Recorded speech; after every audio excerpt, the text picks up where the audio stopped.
شاگرد غور سے سن رہا تھا۔ استاد نے پوچھا،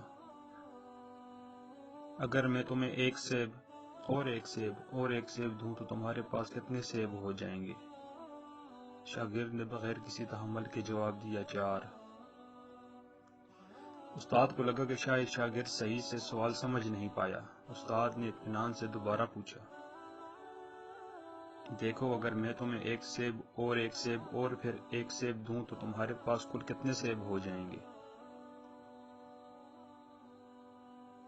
شاگرد سوچنے لگا اور کچھ دیر سوچنے کے بعد بولا، 4۔ اب استاد کچھ حیران ہوا اور اسے غصہ بھی آیا، مگر اس نے دوبارہ سوال کیا۔ اب کی بار شاگرد نے استاد کے چہرے پر پھیلی مایوسی دیکھتے ہوئے کافی سوچ سمجھ کر جواب دیا اور کہا، 4۔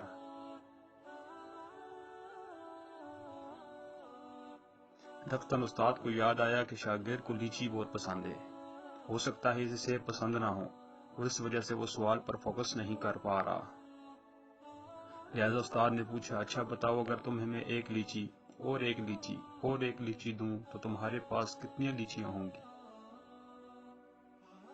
شاگرد نے سوچ کر جواب دیا اور سوالیہ انداز میں کہا، 3۔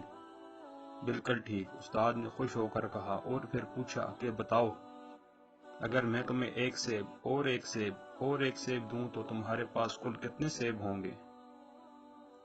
4، شاگرد نے جواب دیا۔ اب استاد کو بہت غصہ آیا۔ اس نے پہلے تو شاگرد کو ڈانٹا اور پھر غصے سے پوچھا، کیسے 4 سیب؟ شاگرد نے معصومیت سے جواب دیا، کیونکہ ایک سیب میرے بیگ میں پڑا ہوا ہے۔